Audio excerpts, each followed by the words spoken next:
रोज रोज जगने से मैं खुद आधा जानवर बन चुका था और ऊपर से इन जानवरों की आवाज।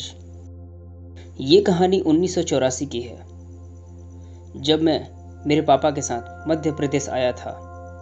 मेरे पापा फॉरेस्ट गार्ड थे। उन्हें सिंगरौली के जंगलों में फॉरेस्ट गार्ड की नौकरी मिली थी। हालांकि हमसे पहले जो यहाँ गार्ड रहता था, 2 साल पहले ही जंगल में ही उसकी रहस्यमयी मौत हो गई थी। मैं उस वक्त बहुत छोटा था। अपने पापा के साथ फॉरेस्ट क्वार्टर में रहने लगा। मैं पापा के साथ जंगल में नाइट ड्यूटी जाता था। पिछली घटना के डर से मैं पापा को अकेले ड्यूटी पर जाने देना सही नहीं समझता था और ऊपर से उनकी रोज रोज की शराब पीने की आदत बढ़ती जा रही थी और वो रात भर पेट्रोलिंग करते थे। मेरे सोने के बाद मेरे पापा शराब पीना शुरू कर देते थे। कुछ दिनों तक ऐसा ही चलता रहा। 2 महीने बीत गए। किसी रात अचानक मेरी नींद टूट गई। मैं उठकर बैठ गया। मुझे वॉशरूम जाना था। फ्रेश होने के बाद मैंने सोचा थोड़ी देर पापा के साथ बैठ जाता हूँ, देखता हूँ वो अभी क्या कर रहे हैं। मैं अपने कैंप से बाहर निकला। रात के 2:30 बज रहे थे। मैंने देखा पापा शराब पी रहे थे, लेकिन वो अकेले नहीं थे।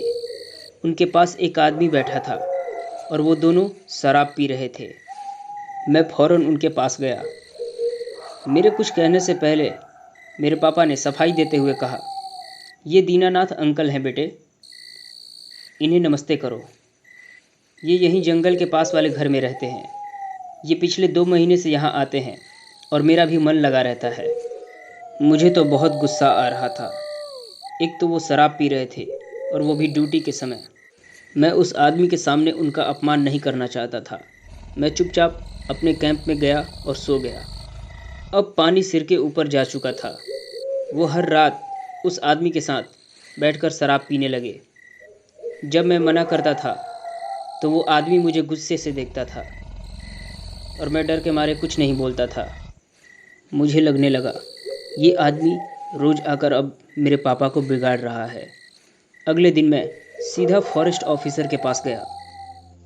वहाँ जाके मैंने ऑफिसर से सारी बातें बताई। उन्होंने पूछा, कौन है वो, कौन आदमी है, उस आदमी का नाम बताओ। मैंने कहा, पापा ने तो बताया था, उसका नाम दीनानाथ है। उसका नाम सुनते ही ऑफिसर के होश उड़ गए। उन्होंने कहा, ये कैसे हो सकता है, दीनानाथ तो मर चुका है। ये तो अपना पिछला फॉरेस्ट गार्ड था। ये सुनते ही मेरे पैरों तले ज़मीन खिसक गई। मैं फौरन भागते हुए क्वार्टर पहुंचा। वहां जाके मैंने अपने पापा को सारी बातें बताई और हम दोनों ने कुछ दिनों बाद वहां से ट्रांसफ़र करा लिया। आपको ये स्टोरी कैसी लगी हमें कमेंट करके ज़रूर बताएं।